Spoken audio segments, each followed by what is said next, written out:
Tardes, chicos. ¿Me escuchan todos? Buenas tardes, sí, sí lo escucho. Muy bien, se escucha bien. Ok, bueno, estoy entrando desde la cuenta del doctor. Mi computadora está medio lenta, pero bueno, ya pude entrar. Les agradezco mucho que estén ahorita conectados. La clase de hoy va a ser la clase de depresión, tomando en cuenta lo importante que es que ustedes conozcan el concepto de depresión, que lo conozcan de manera, desde el punto de vista médico, por supuesto, con la perspectiva psiquiátrica, pero lo más importante es que lo conozcan como médicos generales. Los médicos generales tienen la facultad de diagnosticar depresión desde el primer nivel de atención y de hecho es lo que deberíamos estar haciendo, diagnosticando depresión desde el primer nivel de atención para poder dar atención lo más pronto posible a esta enfermedad, porque las complicaciones de esta enfermedad son las que llevan al paciente a buscar a un psiquiatra. Normalmente lo buscan ya cuando hay complicaciones y de hecho se los voy a mencionar un poco más adelante, pero se dice que un paciente tarda hasta 8 años en ser diagnosticado como con depresión mayor aún ya teniendo síntomas. Entonces, imagínense un paciente que tiene síntomas de depresión durante 8 años y que no ha sido diagnosticado y por supuesto tampoco tratado. Entonces, el deterioro tanto neurológico, porque hay una afección cognitiva importante, como el deterioro social es muy importante. La depresión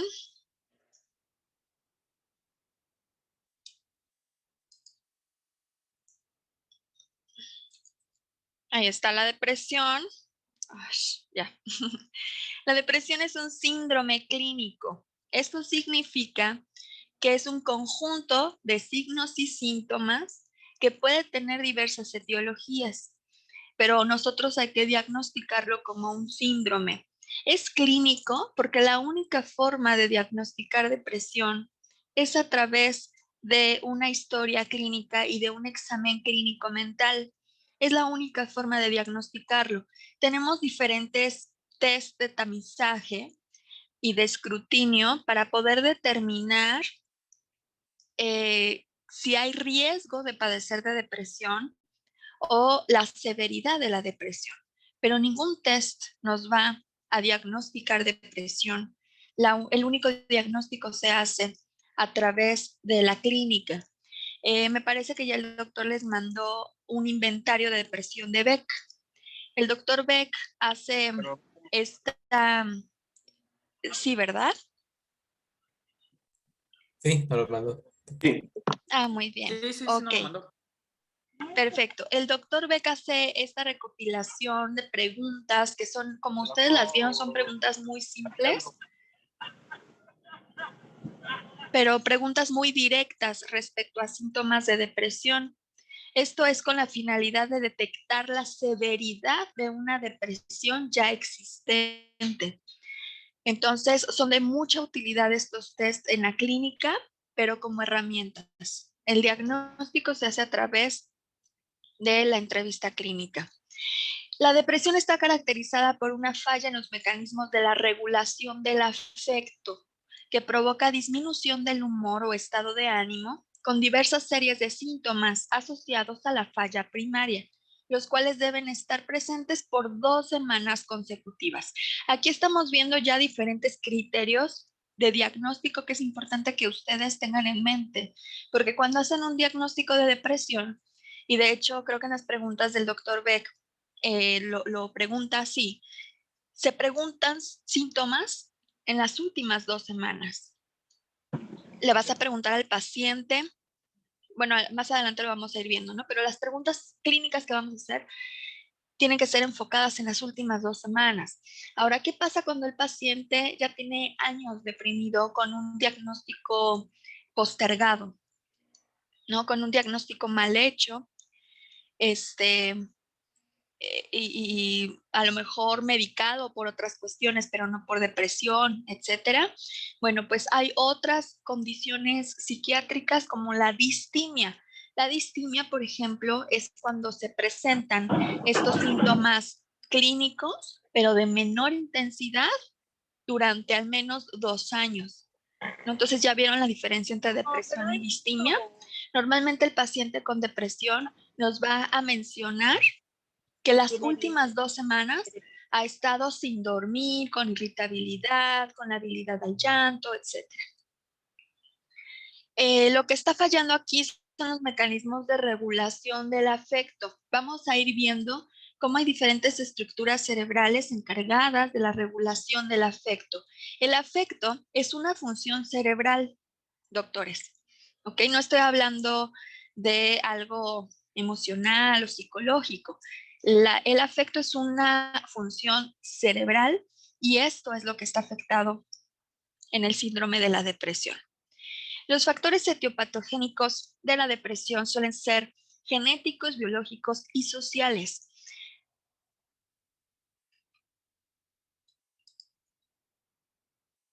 Los factores genéticos que encontramos en los pacientes con depresión generalmente se dan cuando hay formas graves de depresión.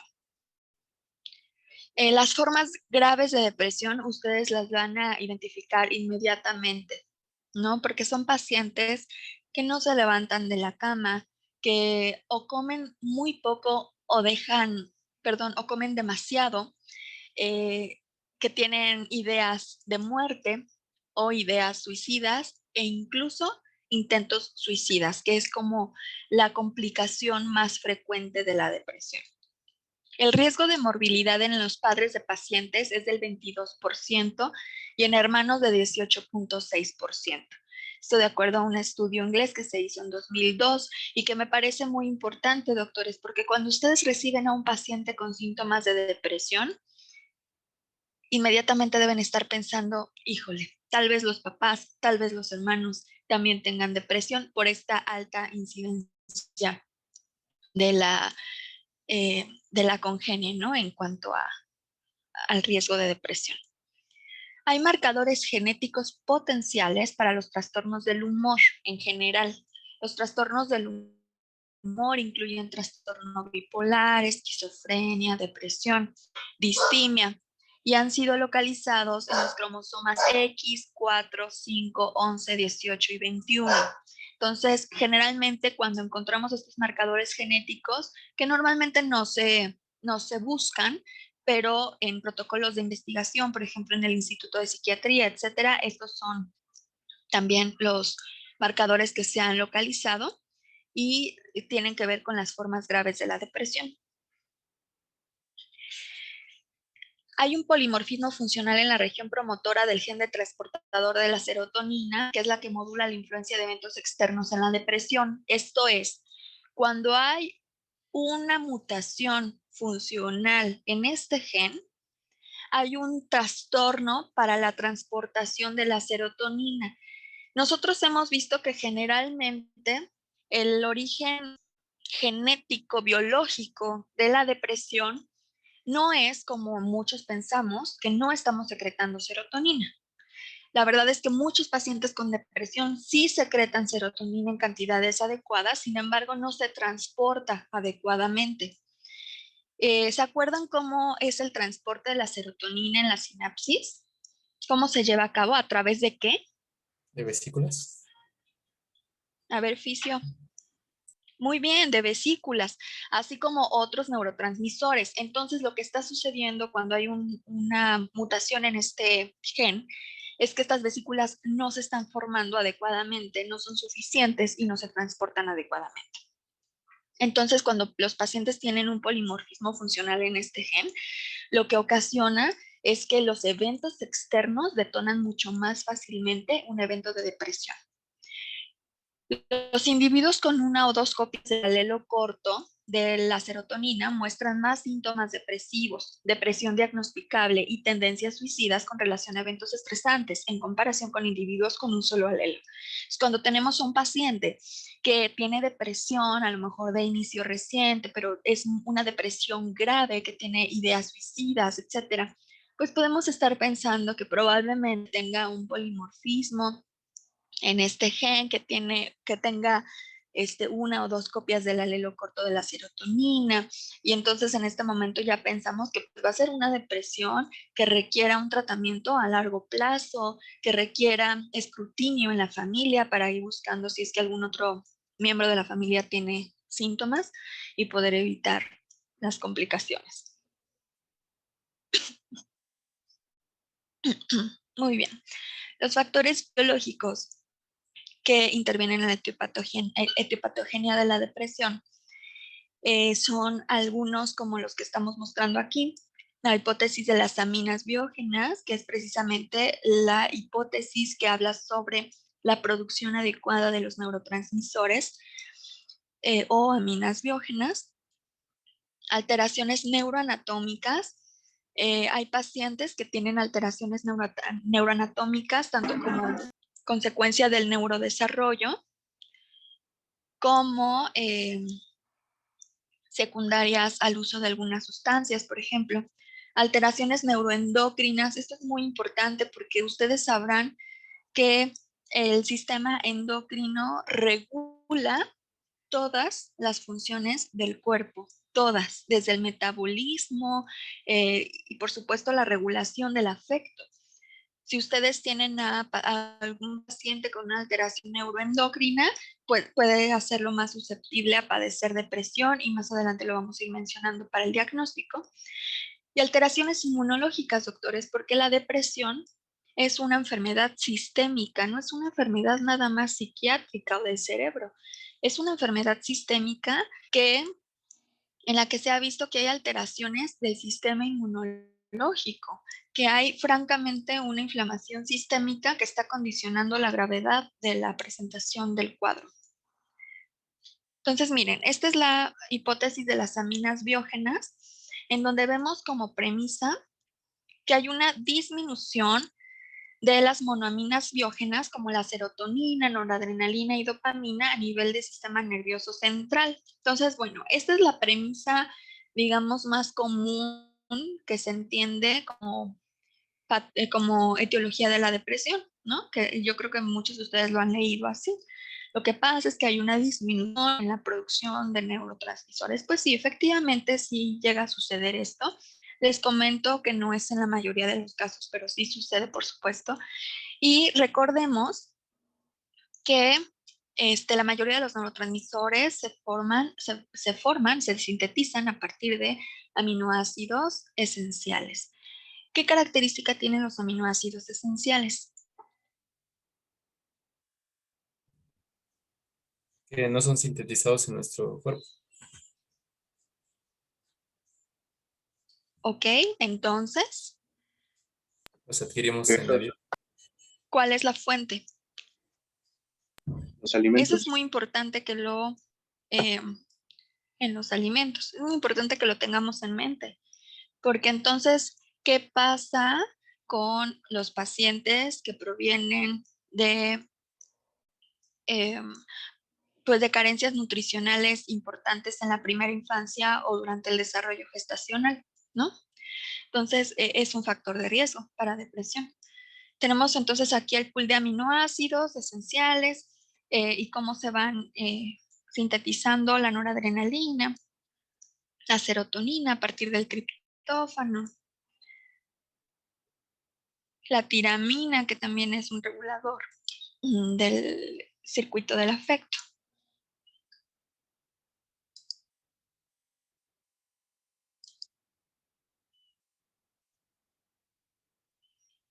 Bueno, entonces miren cómo aquí tenemos la serotonina, que es sintetizada a partir del aminoácido triptófano.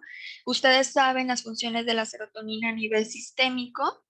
Hay que tenerla en mente, es un vasoconstrictor de plaquetas que inhibe la secreción gástrica y estimula el músculo liso, ejerce un papel excitatorio potencia directamente efectos de noradrenalina o de otras minas. La localización de la serotonina está también en las células cromafines del intestino, ¿se acuerdan? Por supuesto en las plaquetas y en algunas neuronas del sistema nervioso central.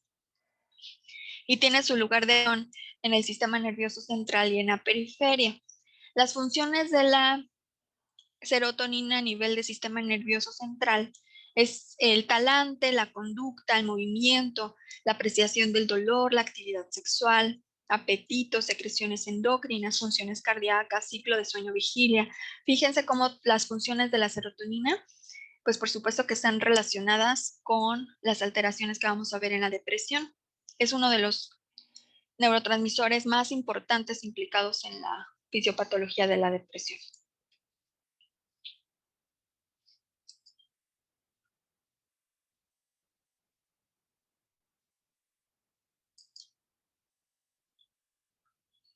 Entonces tenemos como un cuadro básico de fisiopatología, como hay una disminución en la concentración de la serotonina en el cerebro de acuerdo a esta hipótesis de las aminas biógenas, en donde pues, por supuesto hay un descenso del ácido 5-hidroxiindolacético, que es el metabolito de la serotonina en el líquido cefalorraquídeo y que esto se ha encontrado en pacientes con depresión.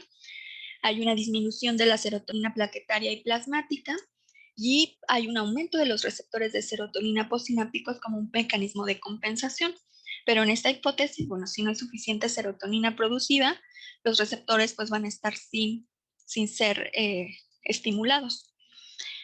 El otro neurotransmisor implicado en esta hipótesis sería la noradrenalina. De hecho, es importante que lo tengamos en mente porque la medicación de la depresión va a estar pues totalmente relacionado con la función de estos neurotransmisores. Yo les voy a sugerir, por favor,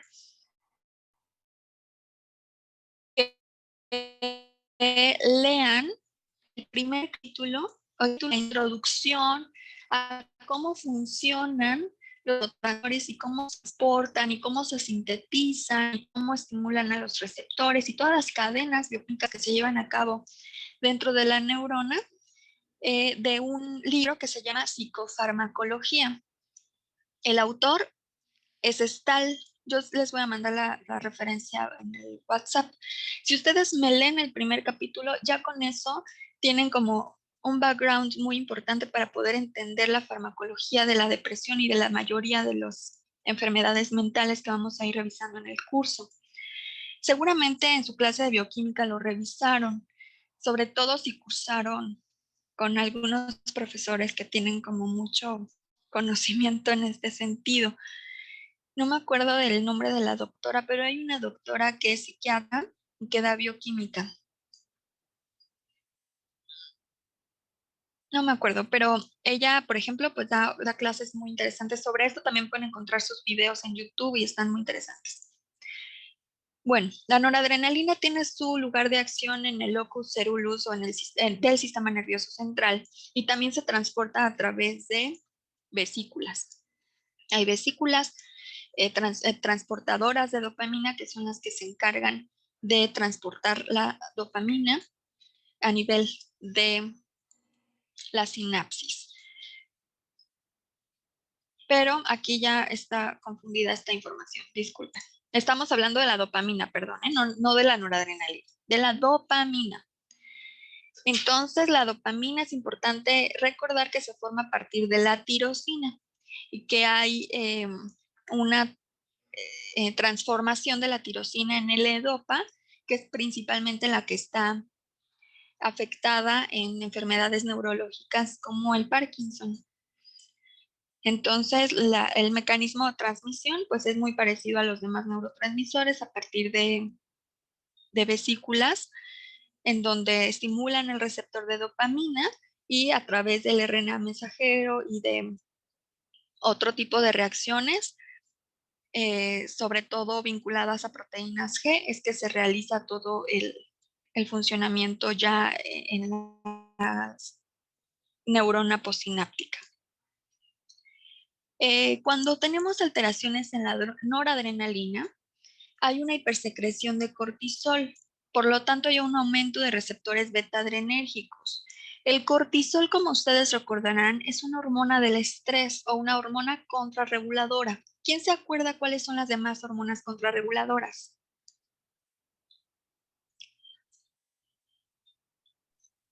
No recuerdo, doctora.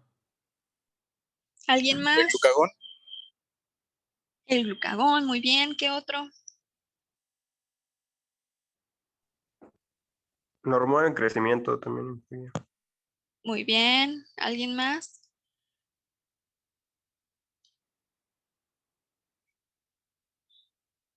Cortisol y Adrenalina.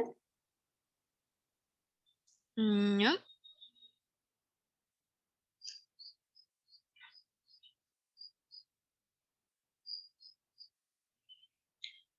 ¿Ay, en serio que no lo están googleando? Googleenlo, pues. Aprovechen que no los estoy viendo.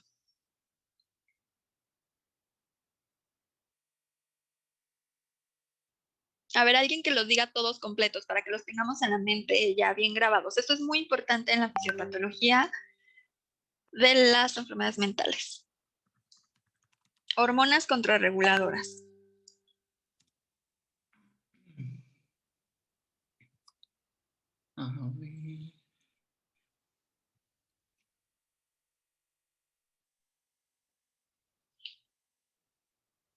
Adrenalina, el cortisol y la hormona del crecimiento.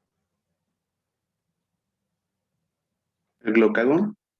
Ahí nos falta glucagón y bueno, la adrenalina es parte de la fisiopatología del estrés.